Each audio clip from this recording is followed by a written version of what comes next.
여호와께서 이르시되 그날에 네가 나를 내 남편이라 일컫고 다시는 내 바알이라 일컫지 아니하리라.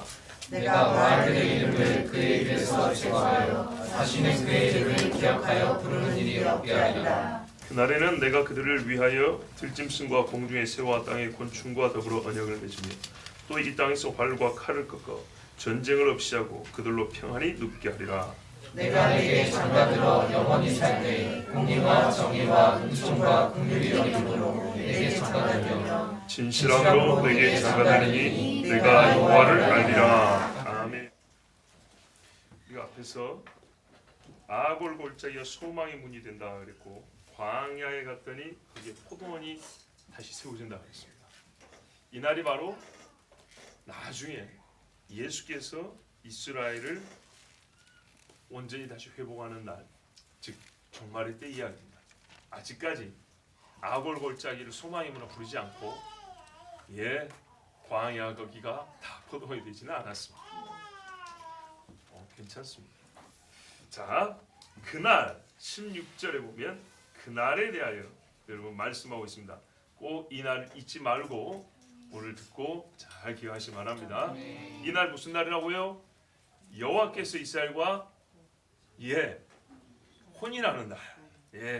다시 혼인의 언약을 맺는 날입니다.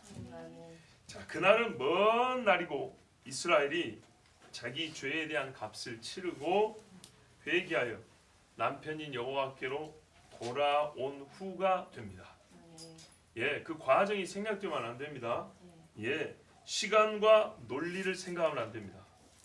그러니까는 포로기가 있고 난 다음에 예루살렘으로 돌아온 것처럼 이스라엘이 열방이 흩어지고 다시 마음을 돌이켜서 주님 앞으로 나오는 이 시간 속에 있는 역사와 그리고 말씀에 항상 우리 하나님의 말씀에 대해 원칙이 있죠.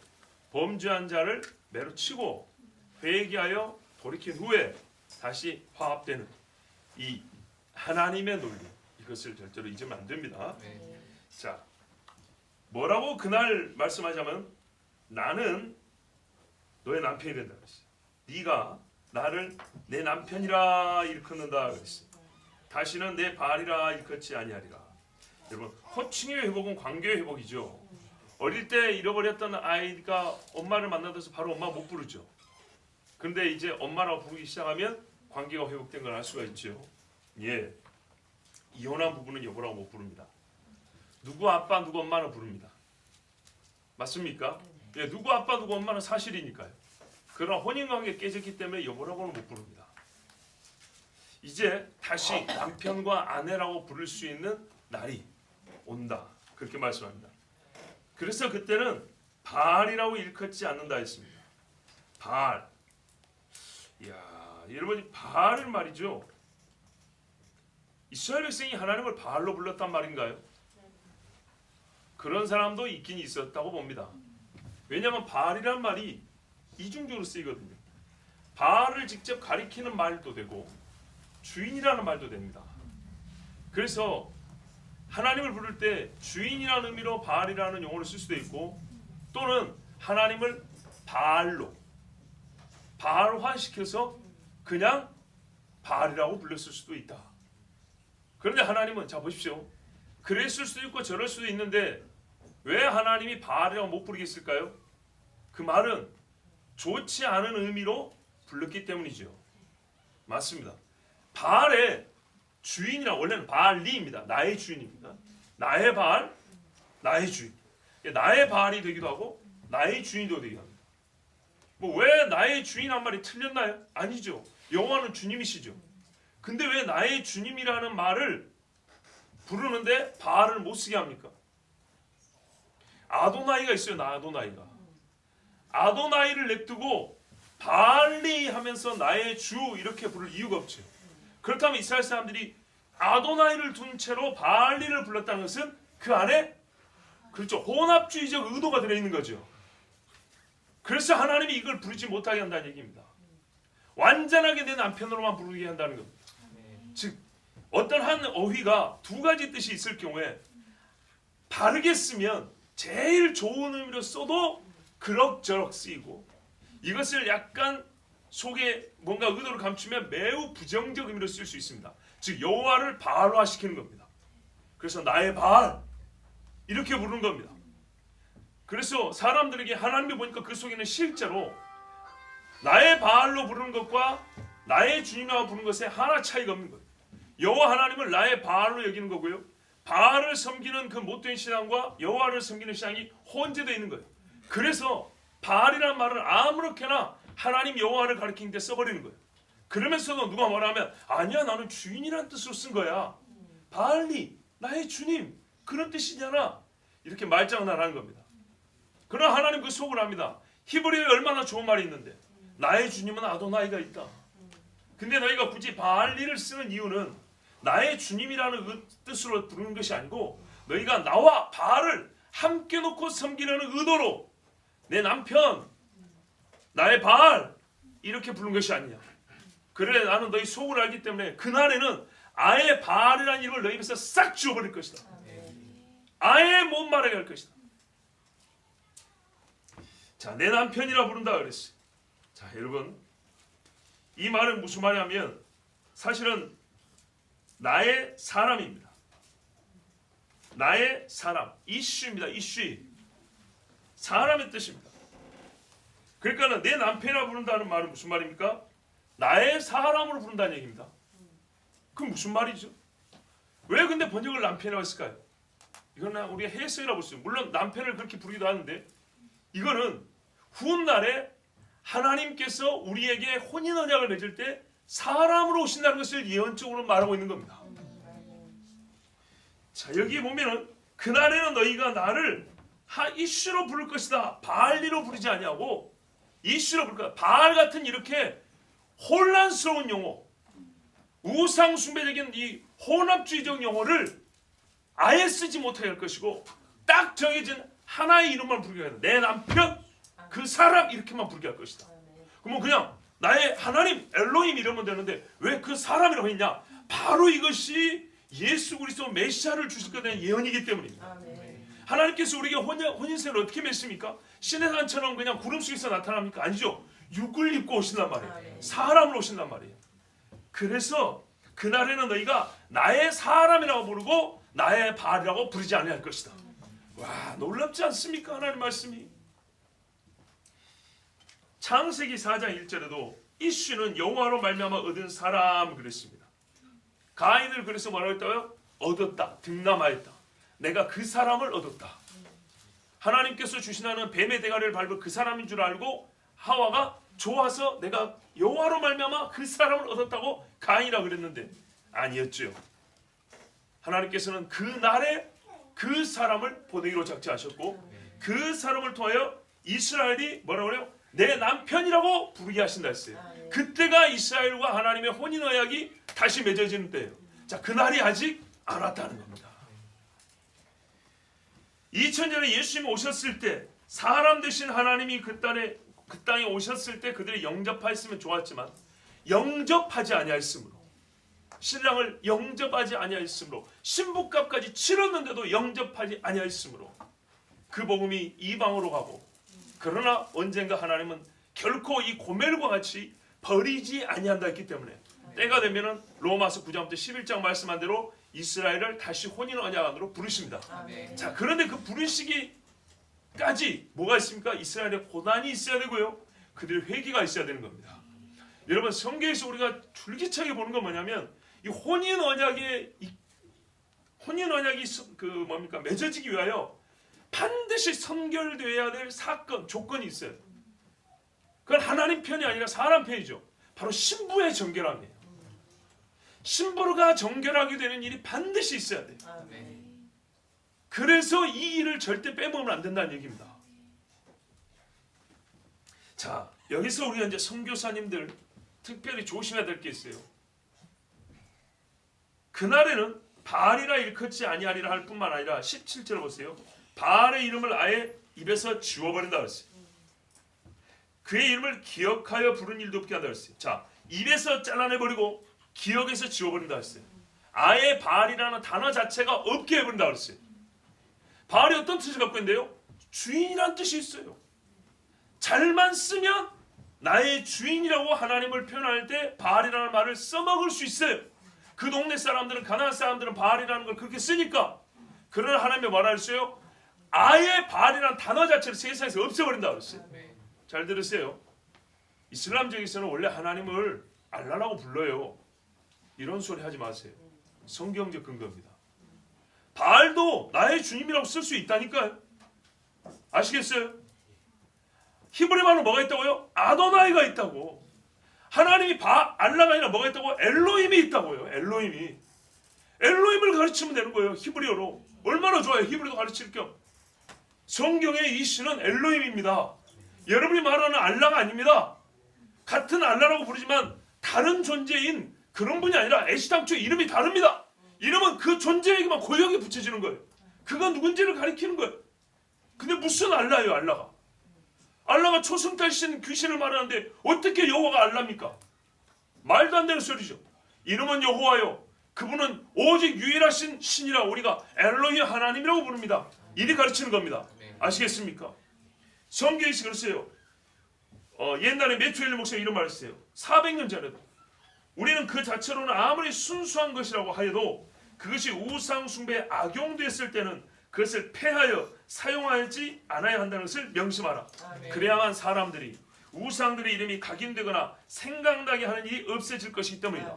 맨날 알라 알라 알라 왔는데 교회 나온 사람들이 알라를 잊어버리겠어요? 생각하지. 초승달 떠올리지. 시장하면 초승달 장식 사오죠. 이슬람 지역에 가면 아예 없애버려야 돼요. 여러분 옛날 조선 땅에서 보세요. 예수 얘기대 들을 게 어떻게 했어요? 귀신상을 아예 없애버렸어요. 그죠? 귀신들 부른 이름이 얼마나 많은데요. 교회에서는 그 중에 하나도 못 쓰겠어요. 써먹으려면 왜 써먹을 게 없어요? 주인을 의미하는 그런 이름 없었겠어요? 통치자를 의미하는 그런 이름 하나 없었겠어요? 그러나 교회에서는 그런 이름을 아예 못 쓰겠습니다. 그리고 성경대로 하나님을 부르겠습니다. 그래서 순교자도 초창기에 나올 수 있었어요. 알라 없습니다. 분명해요. 나주에 순교생 내가 갔는데 거기서 설교 통역하라니까 알라 어쩌고 하면 빠꿉니다. 진짜 단절해버립니다. 알라 아니에요. 알라가 어디 있어요, 알라가. 자, 17절 보세요. 하나님의 엄중한 말씀입니다. 내가 바알들의 이름을 그 입에서 제거하여 다시는 그 이름을 기억하여 부르는 일이 없게 하리라. 입에 절대 있으면 안 되는 거예요, 바알이. 이 말을 직역을 하면 어떻게 되냐. 내가 그녀, 이스라엘을 여인으로 말하잖아요, 신부로. 내가 그녀의 입에서 바알들의 이름들을 치우리니 그들의 이름이 더 이상 기억되지 않을 것이다. 여러분, 신부가 남편이 왔는데 옛날 남자 이름 부르면 돼요, 안 돼요? 그 사람의 멋진 것을 표현할 때 쓰는 하나의 별명이었어요. 내가 예전에 좋아하던 남자가 있었는데 그 남자의 어떤 멋진 부분이 있었어요. 그것을 내가 부를 때 부르는 애칭이 하나 있었어요. 근데 내 신랑한테도 그거를 좀 붙여주고 싶어가지고 멋지다고 걸리 붙여줬어요. 자, 이 신랑 중에 마음에 드는 사람 손 들어보세요. 한 명도 없죠? 제가 말을 못 알아듣게 빨리 했나 보다. 알아먹었어요? 네. 예. 옛날 남자의 멋진 이름을 나에게 붙여준다고 해서 좋아하는 사람이 아무도 없다고요. 그건 그 사람 거고 나는 내게 필요한 거예요. 스가랴 13장 2절에 내가 우상들의 이름을 이 땅에서 끊으리라 그랬어요. 스가랴 13장이 12장 이후입니다.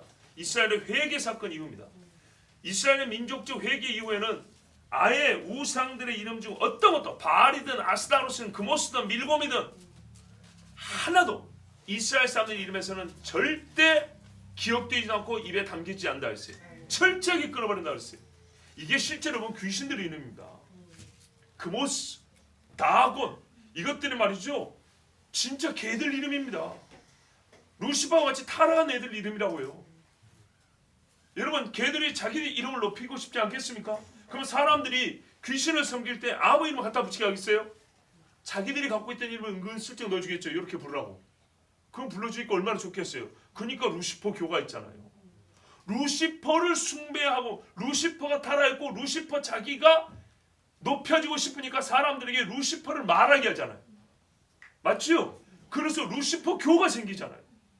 그것처럼 다곤, 그모스 이런 것들요. 몰래 이런 것들 그냥 예서로 들으면 안 됩니다. 사람들이 형상 하나 만들어놓고 지은 이름 어떻게 우연찮게 지은 이름 그게 아니라 좀 이렇게 표현할까요?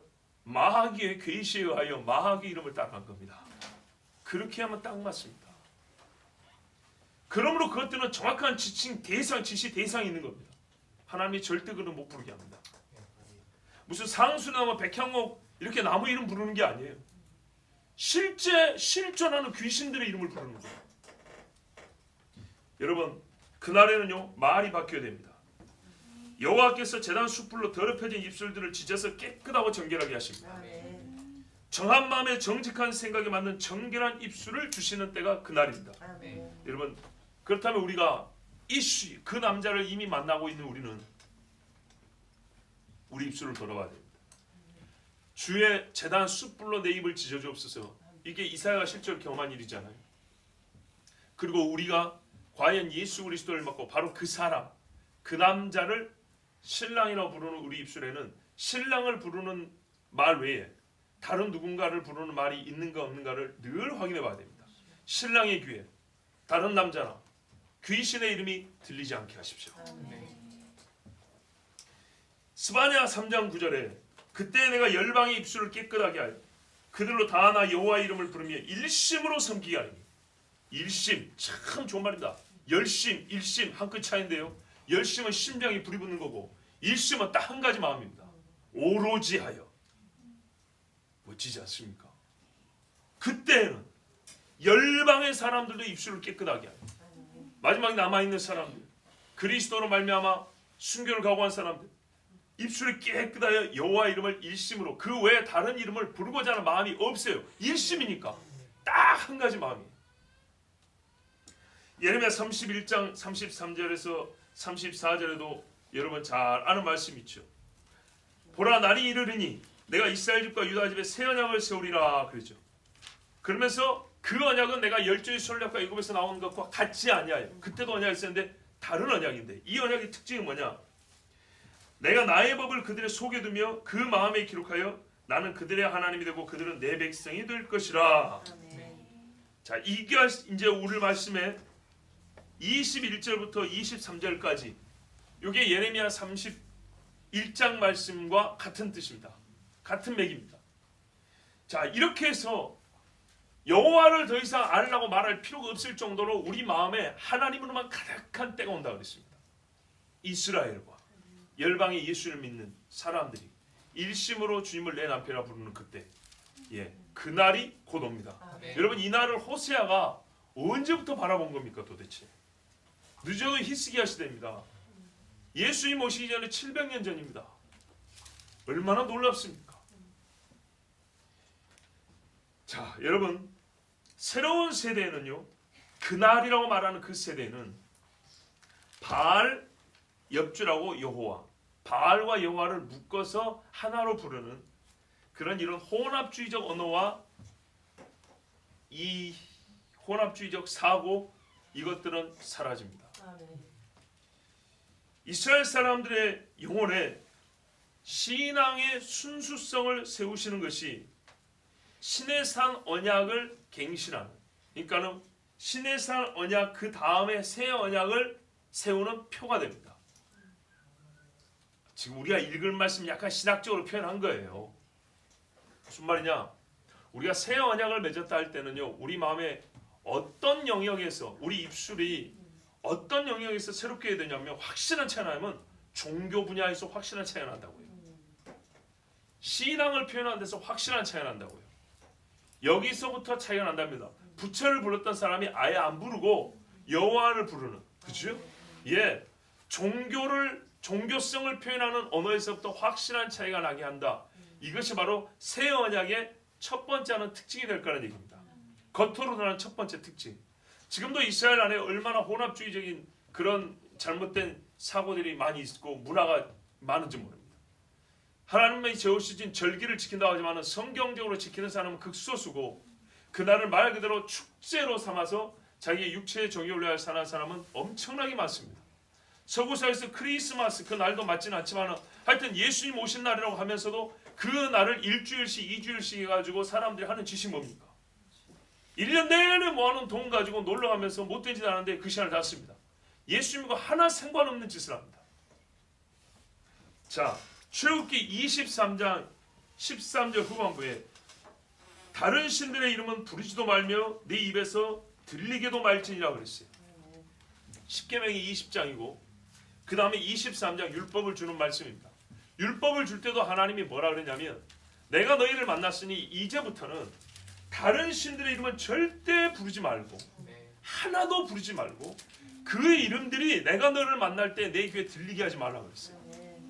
그런데 이 말씀을 어겼음으로 말미암아 이 계약이 언약이 깨졌단 말이죠. 그래서 이 언약을 새로 쓸 때는 뭐가 이루어져야 되겠죠?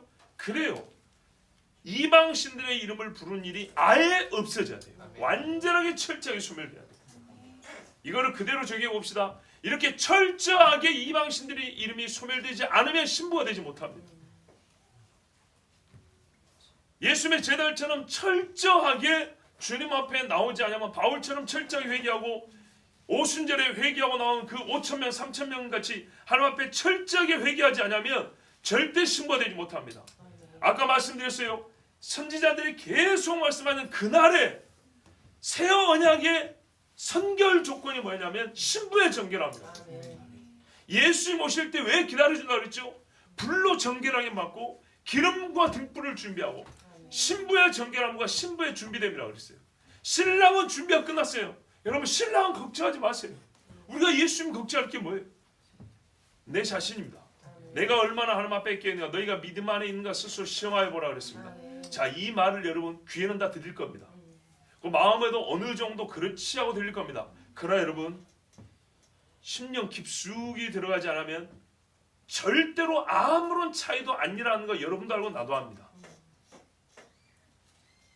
그거는 하나님의 말씀을 멸시하는 겁니다.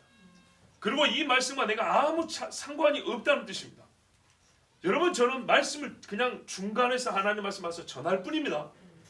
나하고 여러분과 상관이 아니고 하나님과 여러분, 하나님과 나 사이의 상관입니다. 하나님이 분명히 오늘 내 이야기를 내가 한인관이를 통해서 전해 주었는데 너희가 어떻게 들었는지 내가 한번 보리라 할 때 잘 들었다는 표를 하나님께 보이십시오. 아멘. 그날에는 내가 그들을 위하여 하나님이 무엇까지 주냐면 이스라엘 백성을 위하여 들짐승과 공중의 새와 땅의 곤충과 더불어 언약을 맺는다 했습니다. 여러분 하나님께서 직접 짐승과 새 곤충과 더불어 언약을 맺으신대요. 놀랍죠? 그 이유가 뭘까요? 그들을 용서하시려고요? 곤충을 구원하시려고요? 그런 식으로 하면 곤란합니다. 말씀이 분명하십니다. 그들을 위하여. 그들을 위하여. 일단 분명히 확인할 거 이겁니다. 하나님께서 피조물들에게도 약속을 하시고 피조물들에게도 변화를 주신다는 겁니다.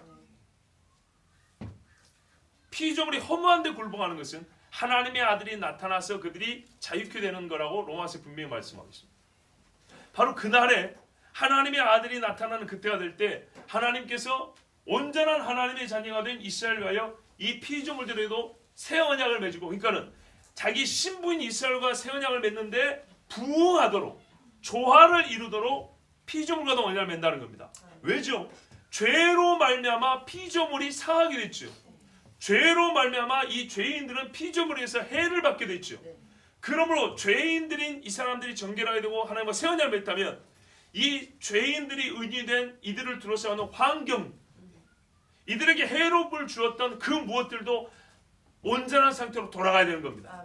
그런 의미에서 그들을 위하여 요 자연 생태계와도 하나님께서 언약을 맺는다는 말씀입니다. 그러므로 우리 입술에서 하나님의 말씀이 사람에게 들려집니다. 즉 그날에 이런 일이 있으리라고 지금 현재도 아니지만 그날에를 여러분에게 미리 들려준다면 이 옆에 있는 초목들도 말이죠. 그날에 이스라엘의 새 언약을 맺을 때 얘네들도 하나님이 새 언약을 맺는다 그랬죠.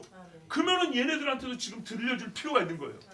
그날에 이스라엘이 하나님의 신부로 돌아올 때 너희에게도 하나님이 새 언약을 맺는다. 말씀이 그러잖아요. 들짐승과 공중의 새와 땅의 곤충과 더불어 언약을 맺는다. 이것은 이 동물들 자신의 구원이 아니라 이스라엘 백성을 위한 언약입니다. 여러분 12절 봐보세요. 포도나무와 무화과나무를 거칠게 하고 숲이 되게 하고 들짐승이 먹게 한다 그랬죠. 사람이 못 먹어요. 자, 이게 뒤집어지는 겁니다. 다시 사람에게 복이 되는 겁니다. 에스겔 14장 15절 16절에도 우리가 잘 알다시피 에스겔은 마지막 종말론적 비전을 담고 있지 않습니까? 가령 내가 사나운 짐승을 그 땅에 다니게 하여 그 땅을 황폐하게 하여 사람이 그 짐승 때문에 능히 다니지 못하게 한다 하자. 이스라엘이 죄로 말미암아 짐승이 무서워서 못 다녀요. 비록 이 세 사람 누구죠? 노아, 욥, 다니엘 이 세 사람이 거기 있을지라도 나의 삶을 두고 맹세하느니 그들도 자녀는 건지지 못하고 자기만 건지겠고 그 땅은 황폐하리라 주 여호와의 말씀이라. 자, 여러분, 이게 인간의 죄로 말미암아 그 주변 환경이 받은 저주예요. 사람과 맺은 언약이 깨져버리면 주변 환경이 그 언약을 근본 토대로 하여 세워진 질서가 깨져버리는 거예요. 그래서 인간들은 짐승에게 해를 당하고 땅은 사람들에게 해로움을 냅니다. 이거를 다시 회복해 주겠다는 거예요. 에스겔 34장 25절에 내가 또 그들과 화평의 언약을 맺고 악한 짐승을 그 땅에서 그치게 하리니. 자, 14장에는 악한 짐승 때문에 못 다닌다 그랬는데 34장에는 악한 짐승을 없애준대요. 그들이 빈들에 평안히 가며 숲을 가운데서 잘지라. 숲을 가운데서 자다가 사자한테 물려가면 어쩔 것입니까? 여러분, 농촌에서 애들 깐난 애들 눕혀놓으면 어떻게 돼요? 뱀이 와서 물기도 하지만은 전내가 나서 목구멍 속으로 들어가 버려요. 그러면 죽습니다. 방법 있나요? 뭐 애들이 크고 뱀이 요만해서 소화를 자연스럽게 뭐 미꾸라지 집어넣는 것처럼 소화를 시켜보지만 굵은 뱀이더라 뭐 사람이 살 수 있나요? 기도를 막아버리면 죽죠. 끝입니다. 방법이 없습니다. 이런 것들이 사라지는 겁니다. 이사야 43장 19절 20절에 보라 내가 새 일을 행하리니 이제 나타낼 것이라 너희가 그것을 알지 못하겠느냐. 우리 하나님이 이미 이사야 때부터 가르쳤어요. 그날에 있어요. 새 일. 반드시 내가 광야의 길을 사막의 강을 내리니 장차 들짐승 곧 승냥이와 타조도 나를 존경할 것은 내가 광야의 사막의 강들을 내어. 자, 이거 중요합니다. 왜 승냥이와 타조가 하나님을 존경하냐. 이제 우리 번역이지만 그냥 번역대로 가볼게요. 왜 존경하냐? 광야의 물들을 흘리게 하고 강을 내서 그들을 마시게 했기 때문에 하나님 감사합니다고 존경한가요? 그게 아니라 뭐라고 했냐면 내가 광야의 물을 사막의 강들을 내어. 그 짐승이 아니라 내 백성 내가 택한 자에게 마시게 할 것입니다. 아멘.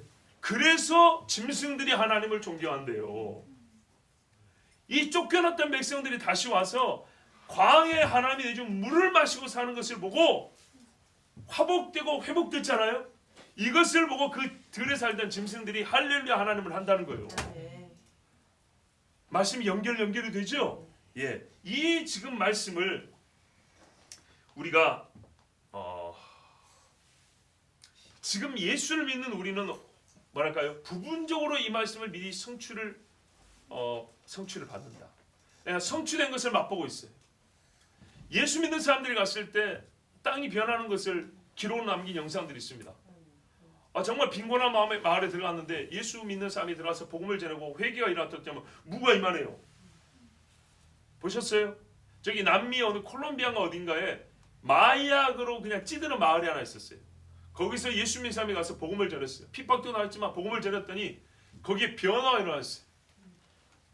그래서 그 땅 사람들이 깨끗해지고 죄를 버리고 회개하고 나왔어요. 그랬더니 땅이 복을 받아서 진짜 땅의 산물들이 이만큼씩 크고 맛도 좋고 최상품 훔치는 거예요. 여러분, 그 영상이 있어요. 하여튼 한번 찾아보십시오. 제가 옛날에 신학교 다닐 때 봤어요. 교수님 보여줘서 봤어요. 자, 그리고 영적으로 말이죠. 어떻게 돼요? 이 짐승들이 해하지 못한다고 돼 있죠. 시편 91편 13절에 네가 사자와 독사를 밟으며 젊은 사자와 뱀을 발로 누르리로다 그랬어요. 예수님 이야기한데 이건 신자에게 주신 약속이죠. 누가복음 10장 19절에 내가 너희에게 뱀과 전갈을 밟으며 원수의 모든 능력을 제어할 권능을 주었으니 너희를 해칠 자가 결코 없으리라. 아멘. 자, 그날에는 실제 하는 짐승들이 사람을 치지 못합니다. 그러나 짐승들로 표현되는 영적으로 이 악한 귀신들이 믿음의 사람을 해치지 못합니다. 또 바울들은 영적으로 악한 것들을 제어하면서 독사가 손에 물었지만은 해함을 당하지 않았습니다. 여러 선교지에서 들어본 이야기 보면은 선교사 죽이려고 독극물을 넣어줬는데 아무렇지도 않았다는 그런 일들이 보고가 됩니다. 그래서 사람들이 깜짝 놀라서 정말 사도 바울 이야기처럼 그 독극물을 음식물에 섞어줬는데 아무렇지 않은 걸 보고 당신은 하나님 살아계시다고 예수 믿었다는 이런 이야기들도 있습니다. 그뿐이 아닙니다. 18절 후반부에 보십시오. 또 이 땅에서 활과 칼을 꺾어 전쟁을 없이 하고 그들로 평안히 눕게 하리라. 전쟁도 그친다고 했으니까 이야말로 최종 구원의 날이 아니겠습니까? 그래서 호세아 이야기는 종말 이야기입니다. 요한계시록에 보면은 아마겟돈 전쟁을 비롯해서 유프라테스 강에서 시작되는 큰 전쟁이 2번 기록되어 있습니다. 그런데 더 이상 전쟁이 없다 그랬습니다. 그날에는 이스라엘이 하나님과 다시 혼인하는 그날에는 오늘의 약속을 전체적으로 요약 정리한 말씀과 같은 본문이 있습니다. 이사야 11장. 들짐승이 변화되고 전쟁이 없어지죠. 11장에 보면 뭐라 합니까? 이새의 줄기 산싹이 나며 그 뿌리 산 가지가 나서 결실할 것이요. 그의 위에 여호와의 영과 지혜와 총명의 영이요 무력과 재능의 영이요 지식과 여호와를 경외하는 영이 강림하시리니 그 사람 그 이슈에게 그가 여호와를 경외함으로 즐거움을 삼을 것이며 그의 눈에 보이는 대로 심판하지 아니하며 그의 귀에 들리는 대로 판단하지 아니하며 이래서 쭉 말씀이 이어지다가 뭐랍니까? 그때 이리가 어린 양과 함께 살며 표범이 어린 염소와 함께 누우며 송아지와 어린 사자와 살찐 짐승이 함께 있어 어린아이에게 끌리며 애가 표범 사자 이게 목덜미 잡고 끌고 다닌대요. 하루만한 애가 암소와 곰이 함께 먹으며 둘이 고기 먹을까요? 풀 뜯어 먹겠죠. 그것들의 새끼가 함께 엎드리며 사자가 소처럼 풀을 먹을 것이며 지금도 가끔 희한한 영상들 올라오죠. 곰하고 사자하고 호랑이하고 같이 노는데도 싸우지 않아요. 왜? 어릴 때부터 같이 키우면 지금 상태에서도 어릴 때부터 같이 키우면 안 싸웁니다. 근데 완전히 새롭게 될 때는 얘들의 본성을 바꿔버립니다. 사람의 본성이 바뀌는 것처럼 여러분 이렇게 표현하면 이해가 되죠. 사람 본성 바꾸기가 짐승 본성 바꾸기보다 더 어려워요. 사람이 바뀌는데 짐승이 안 바뀌겠어요. 어떤 면에서 짐승은 사람의 종속적입니다. 소처는 풀을 먹을 것이며 젖 먹는 아이가 독사의 구멍에서 장난하며 우리 젖 먹는 아이들 있지요. 예. 어린아이가 독사의 굴에 손을 넣을 것이라 내 거룩한 산 모든 곳에서 해됨도 없고 상함도 없을 것이니 이는 물이 바다를 덮은같이 여호와를 앉으시 세상에 충만할 것입니다. 아멘. 이때예요. 이때 물이 바다 덮은같이가 이때를 얘기하는 거예요. 근데 예레미야 아까 뭐라 했어요? 31장 34절 가면 이웃을 가리켜 말하기를 다시는 여호와를 알라 할 일이 없다 그랬어요. 너무 잘 알기 때문에 그렇게 다 이날을 가리키고 있는 거예요. 근데 31절에 새 언약이 주어지는 날 마음의 여호와의 법이 새겨지는 날이라고 했어요. 그 다음에 11장 11절에 보면 10절에 매우 중요한 말씀이 있고요. 그러므로 11절에 그날에 주께서 다시 그의 손을 펴사 그의 남은 백성을 아수르와 애굽과 바드로스와 구스와 엘람과 시날과 하맛과 바다 섬들에서 돌아오게 하실 것이라. 그 이후에 13절에 보면 에브라임의 질투는 없어지고 유다를 괴롭게 하던 자들은 끊어지며 에브라임은 유다를 질투하지 아니하며 유다는 에브라임을 괴롭게 하지 아니할 것이요. 서로 형제들끼리 많이 싸웠죠. 싸움이 그친다는 얘기. 그들이 서쪽으로 블레셋 사람들의 어깨에 날아앉고 블레셋한테 많이 침공을 당했죠. 근데 그 위에 이제 앉는답니다. 함께 동방 백성을 노래하며 동방 사람들에게 많이 침을 당했죠. 지금도 그렇지 않습니까? 지금도 이란하고 이스라엘하고 싸우고 있는 거 아십니까? 뉴스에 나옵니까 그런 이야기? 뉴스에 안 나와요? 지금 서로 해상에서 미사일 쏘고 막 있는데 그런 게 안 나와요? 에돔과 모압의 손을 대며 암몬 자손을 자기에게 복종시키리라. 자, 여기까지만 읽어도 무슨 말씀입니까? 이스라엘을 괴롭히던 나라들이 이제 전부 다 이스라엘에 복종하고 평화롭게 된다는 얘기입니다. 지금 그날에 이스라엘이 정결하게 되어 하나님의 신부로서 돌아오는 그날에 짐승들이 그들을 위하여 하나님과 새 언약을 맺게 되고 열방에 전쟁이 없어 이스라엘이 평온케 된다 그랬습니다. 이 말씀이 이사야에도 이미 기록되어 있으니 성경 전체를 보면 다 그날 마지막 예수 그리스도가 와서 어린 양의 혼인잔치 하는 그때, 이스라엘이 회개하고 돌아오는 그때를 함께 가리키고 있다는 걸 알 수 있습니다. 아멘. 예, 이스라엘과 새 혼인 언약이 맺어질 때 그 언약의 완전성을 다른 피조물과 이방인들과의 새로운 약속으로 하나님은 보장해 주십니다. 아멘. 혼인의 행복과 지속을 방해하지 못하고 온전함을 파괴하고 간섭하지 못하도록 여호와께서는 다른 사람과 동물들과도 약속을 맺습니다. 그들의 마음에서 악을 제하고 이스라엘을 대지하는 마음과 고통의 환경을 조성하지 못하게 합니다. 사람이 여호와를 기쁘게 하면 그의 원수라도 그와 화평케 한다 했습니다. 아멘. 그렇게 하시는 것이죠. 자, 여기까지 순서를 한번 볼까요? 남편을 버리고 바알을 쫓았습니다. 바알을 내 남편, 내 주인 이렇게 불렀어요. 그런데 다음 남편 아닌 것처럼, 아니 하나님도 내 바알이잖아, 이런 식으로 장난질 했어요. 그러다가 팔려갔어요. 땅이 황폐화되고 자식들은 종으로 팔려갔습니다. 그런데 하나님께서 때가 되자 잊지 않으시고 이 여인을 다시 찾아갑니다. 그리고 값을 주고 사와서 광야로 나가자. 그 광야에서 완전히 남편만 의지하게 합니다. 깨끗하게 합니다. 그리고 새 언약을 맺습니다. 그리고 새 언약을 방해하지 못하도록, 새 언약이 복되도록 주변의 동물들과 그리고 열방의 나라들과 하나님의 새 언약을 종속적이지만, 그러니까는 이스라엘과 언약이 주라면 그들과 언약을 온전하게 해서 그 외의 것들과도 하나님이 약속을 하십니다. 이 과정에서 가운데 들어있는 핵심 부분, 이스라엘의 회개.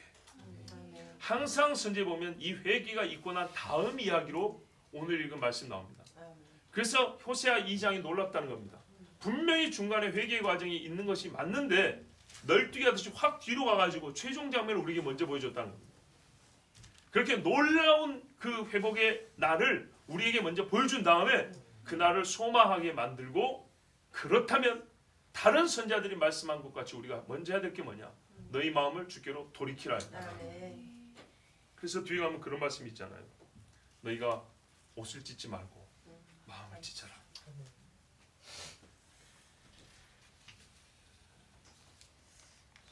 아까 스가랴에도 보면 13장에 우상 이름을 언급하지 않는다 했는데 12장에 보면 구체적으로 이스라엘의 회개가 나와 있고 13장 처음에 보면 그날에 정결하게 하는 샘이 흐른다, 이 말씀이 있다는 것, 그 순서를 꼭 기억하십시오. 그런 다음에 영광스러운 혼인식과 평강의 왕국이 주어집니다. 19절 보십시오. 내가 너에게 장가들어 영원히 살되 공의와 정의와 은총과 긍휼이 여김으로 내게 장가든다. 우리 하나님이 이 앞에까지는 그날에는 내가 그들을 하다가 또 내가 너에게 하고 조금 더 친근하게 말씀을 합니다. 이혼은 사람이 재결합은 하나님으로, 이렇게 다시 시작됩니다. 이 혼인의 성격을 잘 보십시오. 정의, 공의, 은총, 긍휼의 여김입니다. 이런 것들로 장식되어 있습니다. 혼인시에 이 네 가지 성격이 들어 있습니다. 어느 하나라도 무시되거나 부족하지 않습니다. 이 한 가지라도 부족한 것을 괜찮다고 여기거나 부족한데도 만족한다면 그 사람은 하나님과 혼인에 대하여 내가 어떤 믿음을 갖고 있는가, 그것을 자기 스스로에게 물어봐야 됩니다. 자, 이 혼인식은 하나님의 신실하심, 맨 앞에 공인한 의입니다. 의. 변치 않으심이 여기까지 이르렀다는 것을 알고 하나님의 의로심을 인정하는 신부가 되어야 합니다. 역사는 하나님의 공의대로 펼쳐져 왔습니다. 하나님께서 갚을 것은 갚고 받아야 할 것은 받으시고 사람 행위대로 판단하셔서 여기까지 오게 하셨습니다. 그 모든 하나님의 의의 절차에 따라서 회복까지 오게 하셨습니다. 싹 무시하고 회복을 오게 하지 않으셨습니다. 또 하나님의 은혜, 곧 하나님 자신의 헌신으로 이끌어 오셨습니다. 사람은 여기에 보탠 게 없습니다. 하나님이 자기 자신을 내어놓으셨습니다. 그래서 이 혼인 언약이 다시 세워질 수 있었습니다. 나의 삶, 신앙 모두 하나님의 은총의 손이 잡아 이끌어 오신 겁니다. 그리고 주님은 어떤 마음이냐? 불쌍히 여기심으로 놓지 않았습니다. 사랑과 용서가, 보세요, 사랑과 죄인에 대한 용서가 하나로 결합되어 표현된 말이 불쌍히 여김입니다. 이 혼인 언약에 있어서 누구죠? 신부에 대하여 죄를 용서하고 사랑하여 하나 되었단 말이에요. 신부에 대한 사랑한다와 또 너를 용서한다가 함께 묶여진 말이 불쌍히 여깁니다. 그래서 죄인들이 나를 불쌍히 여기소서, 병든 자가 나를 불쌍히 여기소서, 고쳐주면서 많은 죄가 사함을 받으려고 하잖아요. 사랑과 용서가 함께 있습니다. 여기서 놓치지 말아야 할 사실이 있습니다. 이 네 가지는 공의와 정의와 은총과 긍휼이 여김, 이 불쌍히 여김, 여기까지 이 네 가지는 혼인의 성격, 혼인 언약의 성격만 규정하는 것이 아니라 신랑이 신부에게 주는 신부값이기도 하다는 겁니다. 지금 이 네 가지를 설명하기 전보다 하나님이 이렇게 오셨고 하나님이 어떻게 하시고 그랬지요. 하나님이 이걸 안 하셨으면 혼인은 성립되지 않습니다. 신부는 다시 돌아오지 못합니다. 신부를 만날 수가 없습니다. 이 값을 이 네 가지로 묶여진 모아진 신부값을 치름으로 신랑은 신부를 영원히 아내로 맞을 수 있게 되어 있습니다. 다른 걸로 했으면 1시간 만나고 말았을 거예요. 근데 이 네 가지는 모두 이걸 보시면 물질이 아니라 속성들입니다. 정의와 공의와 은총과 불쌍히 여김. 이거는 물질, 즉 신부값, 옷 비단 몇 필, 은 몇 냥 이런 것들이 아닙니다. 아브라함의 종이 리브가 집에 가가지고 주었던 그 낙타 10마리에 실려있던 재물들이 아닙니다. 이건 하나님의 속성입니다. 하나님의 영원한 본성이라고요. 이것들이 있어서 하나님이 다시 신부를 부르셨고 신부와 혼인하게 됐어요. 그죠? 이것들을 하나님이 세상에 내놓으셨어요. 신부값을 하나님이 치르신 겁니다. 신부값이 네 가지입니다. 이 네 가지가 예수님 앞에 다 들어있었습니다. 다 발견됩니다. 그러므로 여러분, 우리 하나님께 감사하십시오. 아멘. 진실함으로 내게 장가됩니다. 이 중에 하나의 거짓도 없습니다. 말한 바를 정확한 때에 양과 바른 방식으로 행하시고 신부값을 치르시고 하나님은 장가되십니다. 아멘. 혼인의 모든 과정 절차가 다 진실합니다. 그 결과 이스라엘은 자기 남편 여호와를 알게 됩니다. 아멘. 여러분, 안다는 말이 어떤 의미인지 아시죠? 가장 친밀함입니다. 그래서 그 가장 친밀함의 대명사는 뭡니까? 부부간의 어떤 성적 결합이죠. 그러면 하나님과 그렇게 한다, 이게 아니죠. 우리 인간이 이해할 수 있는 표현을 쓴 겁니다. 성령이 임하여 내 안에 거하시는 것, 그것을 우리에게 말씀하고 있습니다. 결혼이 이렇게 해서 완성되었습니다. 여호와를 알 때 결혼은 완성되었다고 합니다. 아멘. 이 결혼의 완성을 위하여 남편이 여호와께서 하신 일이 무엇입니까? 신부를 새롭게 하고, 그러나 거기에는 값이 필요하여 자기 자신을 내어놓아 값을 치르고 신부를 정결하게 하여 다시 나의 아내로 받아들임. 이것이 하나님이 하신 일입니다. 이 일을 우리가 선지자를 통하여 배웁니다. 그리고 선지자는 이 일을 자기 아내에게 예표로, 또 자기에게는 실제 삶이죠, 우리에게 먼저 보여줍니다. 자기가 가진 재산들을 모아서 호세아가 기다리고, 호세아가 참으며, 호세아가 고통스럽고, 호세아가 사랑하고, 호세아가 용서하고, 호세아가 재물을 모아 고멜을 찾아가 데리고 옵니다. 그래야 다시 가정이 하나가 됩니다. 호세아와 고멜이 먼저 하나 되고 그 자녀들의 이름이 바뀝니다. 아멘. 여러분, 여기까지 읽으면서 이런 생각이 들었어요. 그때가 되면 여호와를 안다. 야, 우리 하나님 너무 쉽게 안다고 말하는 거 아닌가? 율법을 받고 수천 년 하나님과 함께하는 역사를 가진 이스라엘. 우리가 뭐 고구려 옛날에 누굴까? 광교토 대왕 때 중국이 어쩌고 뭐 만주 발해까지, 아니 만주 벌판을 달려니 어쩌냐 하면서 본 적도 없으면서 막 그렇게 야, 그때 우리가 있었으면이라든지 혹은 뭐 고구려가 삼국을 통일했으면이라든지 뭐 이런 아주 뭐 부푼 가슴을 안고 상상의 날을 펴지 않습니까? 그거보다 훨씬 더 위대한 역사를 가지고 있는 이스라엘입니다. 애굽을 거의 망하게 될 지경으로 만드신 하나님의 손에 이끌려서 나왔습니다. 바다를 가르고 그 밑길을 걷고 나왔습니다. 요단강이 멈춰서 버렸습니다. 여리고가 무너졌습니다. 그 외에 수많은 전쟁에서 하나님께서 믿음의 사람들의 기도를 들어서 역사하셨습니다. 우리 조상들의 역사에는 신의 손길을 직접적으로 체험한 역사가 있습니까? 없습니다.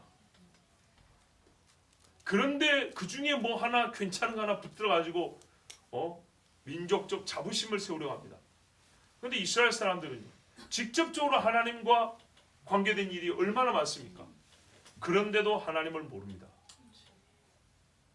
그렇다면 우리가 하나님을 안다는 말을 얼마나 쉽게 하고 있는지를 생각해 볼 수 있습니다. 우리가 정말 하나님을 얼마나 알까요? 요한이 아는 것만큼 우리가 안다고 할 수 있을까요? 오늘 이 말씀까지 읽고 드는 생각입니다. 여호와를 알기가 이렇게 어려운가? 죄가 아니었으면 분명 안 어렵습니다. 그렇죠? 아프지도 않고 죽음도 없고 말이죠. 그런데 우리가 다 죄인이기 때문에 하나님 알기가 이렇게 어렵습니다. 오늘 말씀을 고멜 없는 선지자의 목소리로 듣지 마세요. 고멜이라는 아내를 둔 호세아의 목소리를 들어야 합니다. 하나님께서 이 심정, 이 언약에